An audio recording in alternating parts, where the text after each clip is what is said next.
Welcome, education specialists and mentors. Glad to have you with us as we talk a little bit today about Western Governors University, and we're honored and thrilled to have Ismar Vaiseus with us today from Western Governors. And so, Ismar, welcome. Thank you. And Pleasure to be here. Tell us a little bit about just your educational journey and path. Okay, how I got to where I'm at, right? That's right. Okay. Well, I grew up in Arizona, Mesa, Arizona, but I'm originally from El Salvador. I was born in San Salvador, and I came to the States as a young boy and helped my father build his business in landscaping. So I did a lot of that. And so between, helping my father build his business and seeing that there were, different ways of hard work equals money, and you can kind of, go from there. I started to view that as my path in life. I didn't see myself as a college graduate. I had a challenge with the language barrier early on. I don't know if but your oral abilities will develop a lot faster than your literal. I heard that. Your literacy is slower. And so I could speak and I understood and I could get along with everyone, but I had bad grades. And so I made the false assumption that it had to do with intelligence. And so I didn't see myself as doing much in, when it came to college. And so fast forward to, 25 years old, married, one kid on the way, and we're struggling. And I'm thinking there's got to be a better way, right? There's got to be a better way. And decided that I didn't decide. Let me give credit where credit is due. I had a thought, a very clear thought that came to my mind. I was driving one day and I felt this impression to go to school. And I was scared. I didn't know the first thing about it. I had to call my friends who had gone to college. How do you apply for school? How do you pay for school? Like the whole thing. Like, how do you do this? Ended up entering into an adult education program at ASU. Okay. And that was the path that I entered. I chose education because I loved teaching. I felt that I could teach well. I wanted to be a seminary teacher. Oh, nice. That was the original plan. And so I went into education, and I came out, graduated with a bachelor's in multicultural, multilingual education from ASU. Wow, that's great. And then worked in education for a while. I was a elementary and middle school teacher. Got my master's. Then, now that I saw the path, I thought, you know what? I think I want to do administrative work. Like I want to get into the administrative side of things. And so I got my master's from NAU in educational leadership for colleges and college and community colleges. Nice. So that's kind of the long of the summary of the story, and that's kind of when I got where I got. Which is why I'm passionate about education, particularly for those who are where I was. That don't see themselves as college material. And there's a lot of them out there, isn't there? Yes. Yes. I thought I was one case. A lot of people see it as this daunting, impossible task. Right. And it's daunting because there's twofold, right? It's, can I even do it? And even if I think, okay, I think I can do it, where do I even start? You got two huge hurdles right out of the gate. And it's even harder if you're the first generation. See, if my father had been a college graduate, I think that would have been easier in guiding me early on. Unfortunately, because he had to provide for our family when he came here, he didn't pursue it. He didn't finish what he started. And so he built a successful landscaping business. He had 7 kids and raised all of us. We did well. He did well. But he didn't know anything else besides you should go to college. It's what every father tells his kid. Right? You need to go higher than I did. That's what he would tell me. You got to take it another step up, right? So where to start is daunting. You could have used an education mentor. Absolutely. In that whole process. I would have been done by 25. That's right. Instead of getting started by 25. I graduated at 30. Did you? Okay. I graduated at 30 years old with my bachelor's, which that's an adult learner. That's the That's it. population that I think we both serve, right? Yes. It's that older Yep. population of students that need to shift their direction. Absolutely. Yeah. Yep. And I imagine with Western Governors University, that's probably a lot of who you're talking about, right? Is adult learners? Yes, our average, if we talk about our average student, they are 35 years old, Wow. some college, no degree, Yep. already in the workforce. Okay. That's the average student, right? That we cater to. So it's the Ismars of the world Yeah. that we are trying to help. Yep. And that's very similar to BYU Pathway student profile, Absolutely. which, and I think we'll talk later on about Western Governors and BYU Pathway and how they kind of work together because we serve the same type We of do. students. Yeah, and it's mostly women, which I Mhm. think it's similar to Pathway. Yes. So you have, the majority of the population are women as opposed to men, 35 years old, Yeah. etc. Yeah, very And- similar. And I know Western Governors is able to serve students a little bit differently, kind of Yes. non-traditionally how you serve students, how you serve non-traditional students in a non-traditional way. Correct. So yeah, and I know you've got some slides here. Yeah. So let's talk a little bit about Western Governors and Sure. kind of tell us a little bit about it because people have probably heard of it, Yeah. but I doubt they could describe what it is. Yeah, we're one of we call this we're the biggest unknown university, like the biggest kept secret, right? Uh-huh. Some people may have heard of us, some haven't heard us at all. We have been around for 26 years.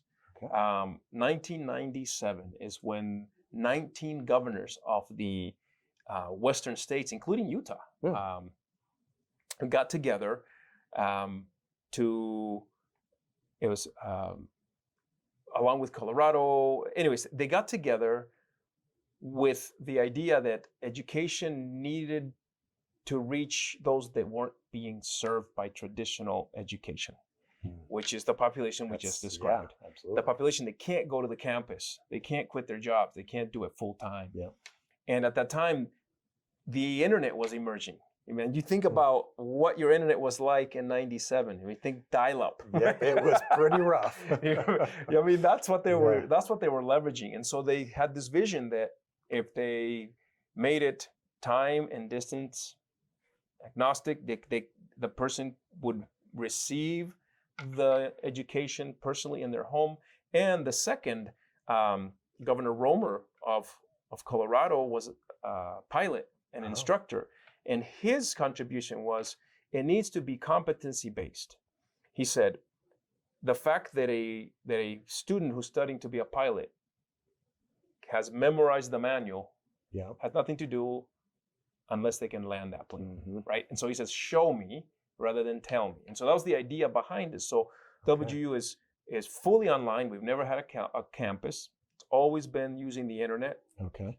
And it is competency-based, which allows the student to show or demonstrate either what they've learned or what they've learned in the past. Okay. In other words, if they have experience, if they're doing a management degree and they've managed before, no problem there. they can prove it and move forward. And so, and the last thing, it had to be affordable. The cost had to be such that the majority of students would be able to afford it or finish with very, very little or minimal debt. Yeah. And we know that at BYU Pathway, cost is one of those number one barriers to education. Yeah. So, It is. Absolutely. So, and I love this slide too. And our specialist mentors will have access to these slides as well. But I love that first one, education without boundaries, because there's barriers and boundaries typically with education. There are. Yeah. And so we have taken, WGU took the student and said, what do students need? And then we built a university around that student. So, some examples are the as I mentioned, you do the education on your time. So there isn't a time to meet with the class online. It's you do the courses at your pace on your time. The reason we have the night owl, is because our students study at night, right? They're all night owls, right? So that's where we get it's a good mascot. Yes, that's why we chose the mascot, because that's when they do their homework, right? And so you can do it at your pace. You have access for 6 months. So we don't do traditional semesters, because to make a student wait 6 months before they start or 5 months before they start, Yeah. life can happen, especially where these students are at. So they can jump in at every month, first of anytime. every month, they Okay. can start. And they're enrolled for 6 months, and that's what they pay for, is they pay for a 6-month enrollment term to consume as much education as they want. Great. Fast or slow as they want. Okay. Fast or slow as they want, Okay. correct. And so we have regional accreditation. So we are in a fully accredited university, which means we qualify for state funds, we qualify for federal funds. We go through all of the rigors of accreditation as state institutions. So as a student graduates and gets the degree, it will say this degree is granted from Western Governors University Yes. because you are accredited. You are accredited, yes. Great. So and the fact that they have been doing, not just learning what the degree is. So if they're in IT, they come out with certificates in that field. So they don't go and test afterwards to go get their certifications. So as part of the degree, they come out with certificates and experience so that the learning curve is a lot more minimal once they enter the workforce. Okay. So we have a lot of companies that request our students. They hire our students because they have that advantage. That is a great advantage. Tell me about this too, that one of the things on the slides here we talk about is nonprofit. So you kind of have what's the advantage of being a nonprofit versus a for-profit or versus a state college or university? I'm glad you brought that up. Yes, so we're private and nonprofit. Okay. So we have no stakeholders to answer to. We fully are there to serve the student. And what the nonprofit does is that it allows us to keep our costs down. Nice. So rather than increasing every year or however it is, we keep our costs low because we're able to structure our whole organization around a cost basis that allows us to keep our tuition as low as possible. Nice. Okay. And just so you have an idea, if we talk numbers, so it's between $3,600 to $4,000 per 6-month term. Oh, that's depending on the degree. Our nursing programs are some of the most expensive ones. Sure. But that's the range. So you're thinking about a education that costs you $7,000 to $8,000+ a year to move as fast as you want. Yeah. And that's what being nonprofit allows us to do, is to keep those prices low so that we can better serve the student. It also allows us to have more scholarships. Our scholarships are 100% towards the student. Our scholarship are, I guess, what they call fundraising or advancement, doesn't use funds to fund themselves, our departments or whatever it is. It's 100% for the students as well. Fabulous. Yeah. And what about this one too? Talk a little bit about the 4 colleges. Yes. What does that mean? So obviously there's certain degrees that you can't teach online, right? Okay. Like pilot. Yes. Stay away from that flight, exactly. right? Exactly. So we have 4 colleges. And mind you, when I mention what they are industry demand based. So we're trying to create and constantly modify our degrees so that they meet industry demands. Okay. So I'm sorry, we're not, we're going to have degrees in the arts. We want to make sure there's students, there's a job there. So we have business, our School of Business, which has all sorts of business degrees in management, finance, there's hospital administration, there's data administration. So we kind of overlap with healthcare and IT and the business side of things. We have our teachers college, which is education. Yeah. And it's not just K through 12.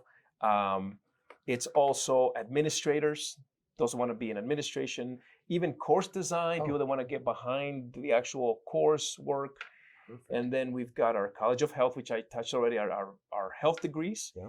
And one of our I guess you could say one of our most in demand is our pre-licensure program. So from 0 to nurse. Okay. There's no prerequisites. We have the courses for those requisites. So someone can come with no experience, get into the nursing program, and have their nursing degree. Nice. And then we have our bachelor's in nursing, master's in nursing, hospital administration, which is the business one as well, and IT degrees. Okay. So everything having to do with technology, from web to data to different sorts of software. And as I mentioned, they all come out with whatever degree they're taking. They have those certificates embedded in their coursework. So those are the 4 colleges. Okay. And so with those 4 colleges, what's the total number of degrees that are available to WGU? So we are right around, it says 65 there, but Okay. we are at 70 plus degrees now. Oh, so that's growing all Yes. the time then. Yeah, we've added supply chain is one of the ones that we added in the business sector. So Oh, nice. for those working in logistics, Yeah. that's one.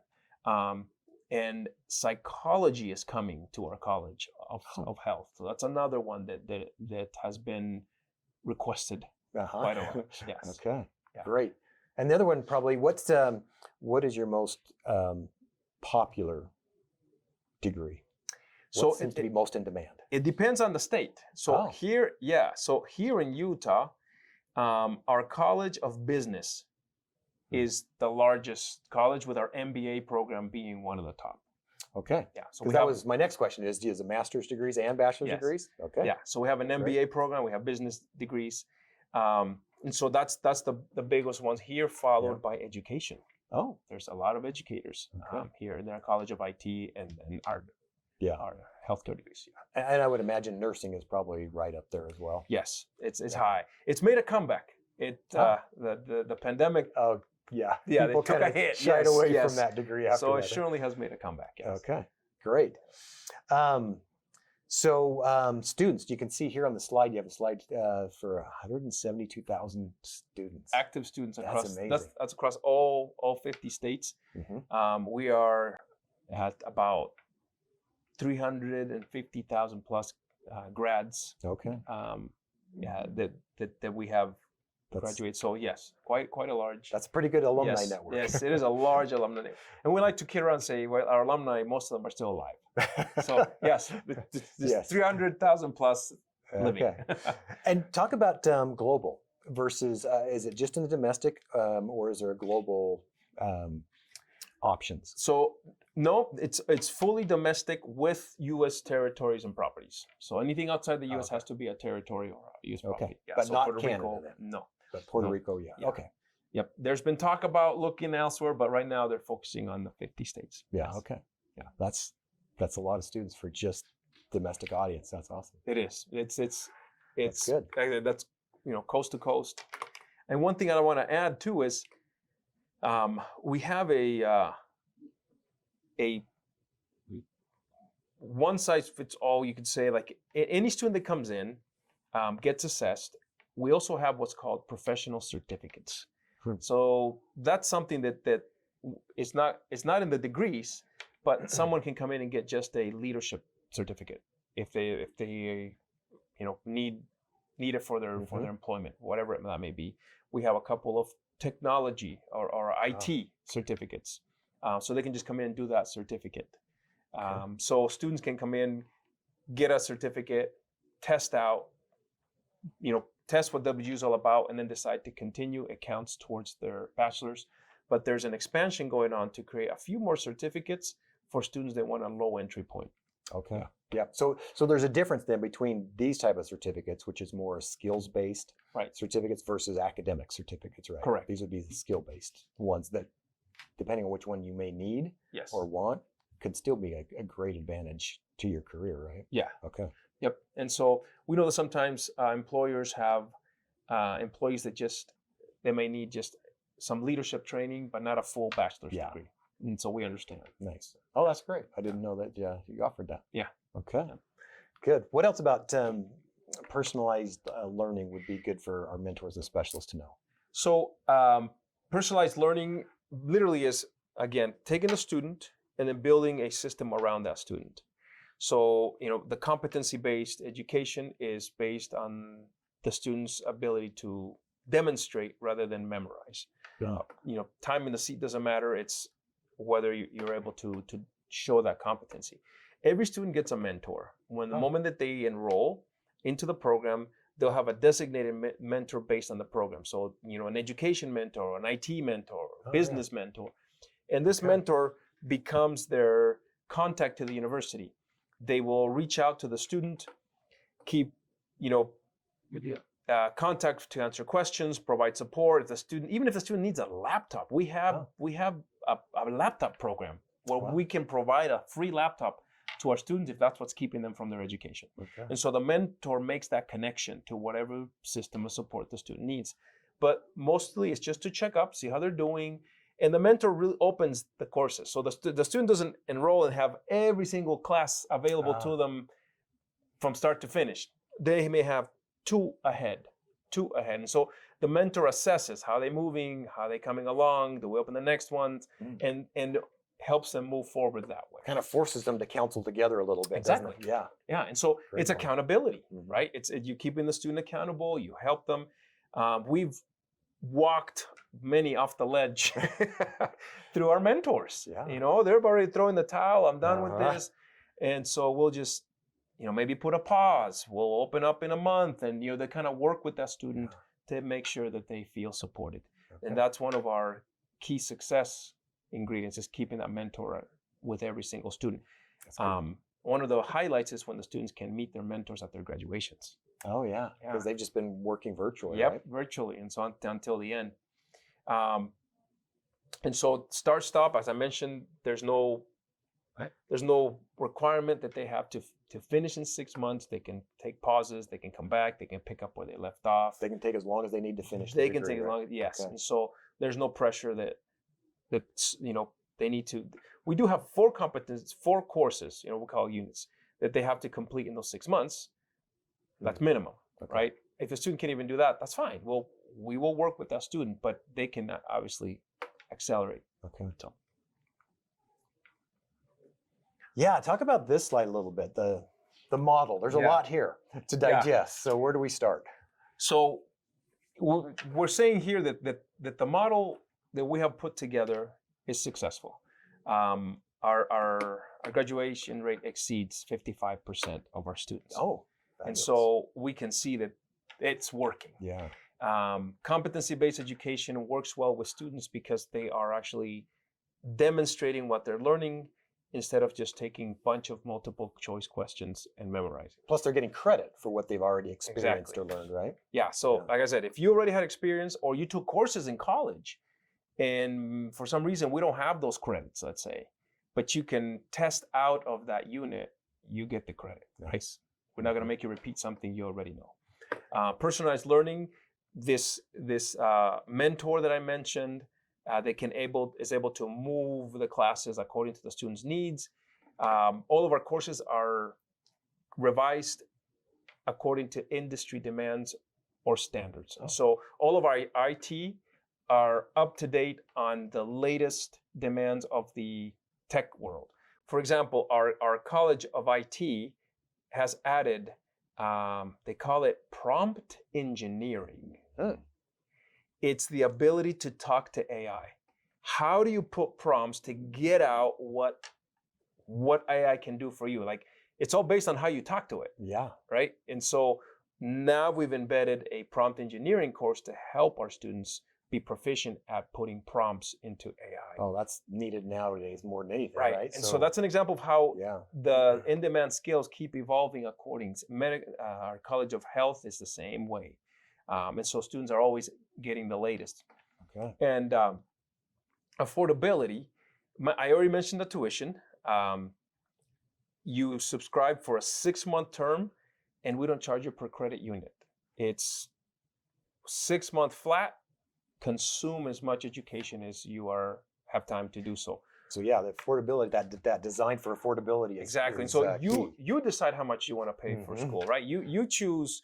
Okay, if I can do this in a year and a half, I'm only gonna pay, $10,000 Yeah. or whatever. And so that's the advantage that we give students, is Okay. that they can actually cut their own tuition by accelerating their learning, which is a low time to degree. And the last one is student outcomes. We have seen, and I can get you I can get you the data and then you can put it up later. Okay. Just our what's called the studies that we do post graduation. We'll go 2 years, 5 years, 10 years to follow up on how our students are doing in their workforce. Oh. It's in our annual report. Okay. And so we track our students to show that their degree has been a good investment on their part by the amount of income that they are making compared to before. Nice. Yeah. And long term, 10 years, you said, up to 10 years. So Yeah, we go out and track our students as best as we can to see how they're doing. Awesome. And to prove that these degrees have been a good investment on their part. Yeah, let's talk about BYU Pathway and Western Governors. Because Okay. yes, we serve the same type of student. So yeah, what do our specialists and mentors need to know about the two organizations working together? I think first is that we have an agreement. So we have an official agreement to work together. And what that means is that students who complete Pathway, a certificate, or even a bachelor's, right? With CES schools, Yep. especially BYU Idaho and Ensign College, Yep. have charted pathways into WGU that transfers nearly all of their credits. As you can see there's 30 bachelor's degrees that students without a bachelor's, obviously, so post pathway and certificate can plug into 30 degrees at WGU in any of our 4 different colleges. Oh, wow. And I made an asterisk there just so that we don't compete. 26 of those degrees are not offered currently to students enrolled in BYU Pathway Worldwide. Okay. So they're unique to WGU if the student wants to go in a different direction. So that's one. The other is that there is remember this, a scholarship for all students who transfer into WGU. They can apply for that scholarship as BYU Pathway Worldwide students. Yeah. So okay. that was created specifically for the agreement. Perfect. Great. Let's see. What else should we know about WGU? So there is lots of scholarships that we have. So besides the WGU and Pathway Scholarship, there's several scholarships. Each college has different scholarships that students can apply for if that's something that they need. And in I think it was 3 years ago, we became an affiliate of the state of Utah.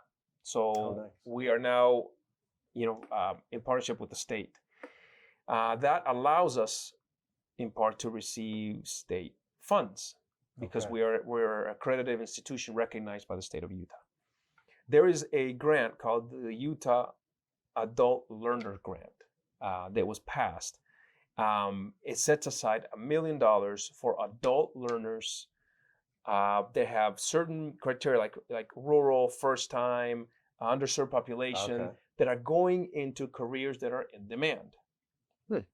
WGU is willing to match dollar for dollar what the state provides to WGU.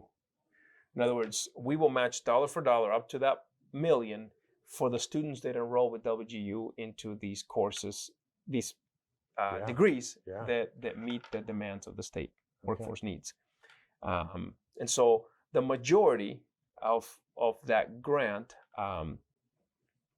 went, and it continues to go to WGU. Okay. Because of the way our programs are structured. So that's an additional bonus. The only catch, or not a catch, but disadvantage is that they can't directly apply for that grant. The grant is provided to the institution based on the enrollment and the programs that the students are in. Okay. And then the school distributes it until the money is gone. Okay. And then that's a year by year kind of replenishing that happens. Yes. And so so these students will just see that they're getting credited these funds Nice. into Just happens. Exactly. Yeah. Okay. Yeah. So that's another plus of studying with WGU. Okay. Excellent. Um, let's see. I had a question for you about. You mentioned graduation. So, what does Yes. graduation look like at an online university Yes. without a campus? Do you do that once a year, or do you do it at a certain location? Yeah, we do. We do once a year. There's what's called commencement ceremony, and we go by region. So there's 7 regions across the U.S. in which we are divided. Okay. So this is the Northwest region that we find ourselves in. This is my region, and so we will have in Salt Lake. There's going to be a commencement ceremony this year. Probably in the spring, I would yes. imagine. Yeah. And so that's the once a year. Then there's another one, there may be another one in Arizona for the West, and then for California. And so we space them out throughout the year, and they actually start in like early spring and they go all the way through late fall. Oh. And so students can choose the one in their region, or they can attend any. So if let's say we have one in Florida, you always wanted to be in Florida, go to commencement in Florida, tell them you're coming, they'll call your name, and you can be part of that. Okay, that's a great way of doing it. Yeah, that's how we do it. So once a year, students have a chance to walk and have their family and be recognized. Nice. Yeah. Okay, great. And what else should we know about WGU that we maybe haven't talked about? Anything else that our mentors and specialists would really want to know as they work with individuals who are evaluating educational options? What would be that one thing that a mentor could say, hey, consider WGU because I just learned about this? Okay. I think I would say, finish with this, is that for the longest time, our traditional student was that 35-year-old, some college, no degree, in the workforce. To the point of denying entrance the applications of some students who were just too green. Just green, right? 0 college experience. And we developed what was used to be known as Academy. And Academy was the support to help you succeed in WGU. So it was online. We taught you courses on time management, on goal setting. You work as a group. There's math, there's writing, there's IT related courses to help prep you, especially a college of IT is demanding. So if you have 0 IT knowledge, it's hard to get into these programs. So we give you that background, right? Some of the math, some of the IT. Kind of a ramp up experience, right? Okay. And so and let me just go back and say, not all the colleges would turn students away. For example, our College of Education would allow students to transfer or come in, and we would teach you. Our College of Nursing used to have prerequisites. As I mentioned, we don't have those anymore. So there were some things. Where we are now, a student can come right out of high school or have never gone to college, apply. There is a evaluation. It's all out online. It's all automated. Where at the end of the evaluation and application, a student is given choices. Like, we believe that you should start with these courses to help you build up your abilities, which would be an academy. We don't call it academy anymore, but it would say, okay, you might want to start with plan A and then come back. Or if you want, you can go directly into this program. Or it may say, this is where you need to go. And so I guess what I'm trying to say is that they don't have to be older college experience with an associate's degree. They can be first-time student, never been to college. And we will find the best entry into college for them through our different support programs. Sounds like it's very customized to each student's needs and situation and where they're starting from. Right. That's great. We also, I think the other thing for Utah, your mentors all over? Yep, all over all of Utah. Okay, but Utah only? Yes. Okay. That's right. Is that if you have a school that has a agreement with us, it makes that even easier. Plus, there's scholarships attached. For example, SLIC. Yeah. We are partners with Salt Lake Community College, which means there's already built-in paths from Salt Lake to WGU. Okay. So we would encourage that student, finish your associates, then come to us so that we can help you finish your bachelor's. Nice. And we have others institutions that we're working with, Snow College being another one. Oh yeah. We work with Snow. Okay. Snow has transferability with us. And so kind of keep in mind that if we have an agreement like BYU Pathway Worldwide, it makes it easier for the student to transfer to us, but we always recommend that they go as far as they can with the institution they're coming Yeah. from. So don't bypass. Yeah. Finish in Pathway, finish at Snow, finish at Slick, Okay. then come to us. The pathways are a lot easier. Nice. So I think that's what I would say is if you have students that have any courses they didn't finish in those institutions, they can transfer. Okay. And you mentioned those coming right out of high school.